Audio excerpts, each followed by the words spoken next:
Hello, সবাই কেমন আছেন? আশা করি সবাই ভালো আছেন। এই সকাল, সকাল ভিডিও নিয়ে চলে আসলাম একটা।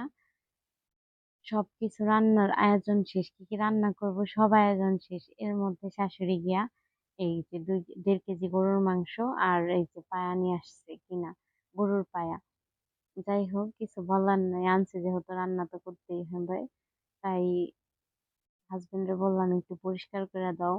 চামড়া ছিল পায়ে, তো সেটা পরিষ্কার করে দিল, কাইটা দিল। কাইটা দেওয়ার পরে আমি সবকিছু মসলা টসলা দিয়া সেগুলা করে নিতেছিলাম, রান্নার জন্য রেডি করে নিতেছিলাম। হাতে মাখায় তারপর রান্না করব, সেজন্য পায়াগুলা নিয়ে সব মশলা দিয়ে মাখায় নিতেছিলাম। আমি রেসিপিটা দিতে চাইতেছি না, কারণ আমি বাড়ির মশলা দিয়ে রান্না করতেছিলাম নর্মালি গরুর মাংসের মতোই। আর বাংলাদেশে মাংসের দাম খুবই বেশি, এই জন্য এখানে আসলে আমার শাশুড়ি বেশিরভাগ আমার জন্য গরুর গোশতই আনে। এখানে অনেক কম দামে গরুর গোশত পাওয়া যায়, তাই গরুর গোশতটা নিয়ে আসে। আমি এখনো পায়া খাইনি বা নল্লি খাইনি, তো এই জন্য একটা পাইলো আজকে, তাই আমার জন্য নিয়ে আসছে। আমার হাজবেন্ড খায় না, আমি খাই। আর আমার শাশুড়ি একটু খায়, আমার শাশুড়িও তেমন গরুর মাংস খায় না। এই তো আমার হাজবেন্ড সবকিছু রেডি করে দিতেছিল। আমি ভয় পাইতেছিলাম যদি আমার হাত কেটে যায়, সেই জন্য আমার হাজবেন্ডে বললাম সবগুলা মাখাই দাও। তো সবগুলা মাখাই দিল।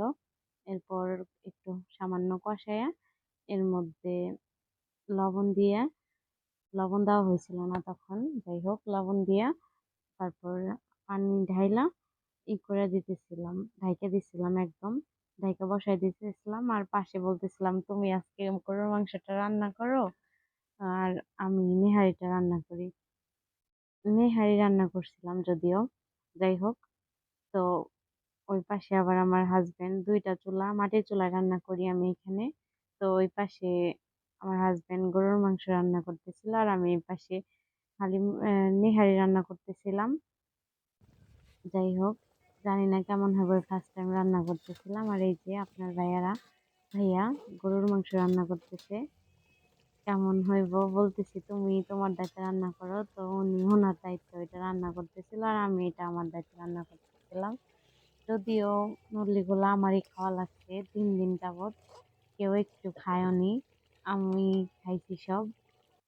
আর এই তো গরুর মাংস শেষে এই যে এরকমের কালার আসছিল, কালারটাও খুব সুন্দর আসছিল আর অনেক সফট হয়েছিল, ধরার আগে ছুটে যেতেছিল। কোথাও কোনো ভুল হলে অবশ্যই ধরাই দিবেন। আর সবাই ভালো থাকবেন। আল্লাহ হাফেজ।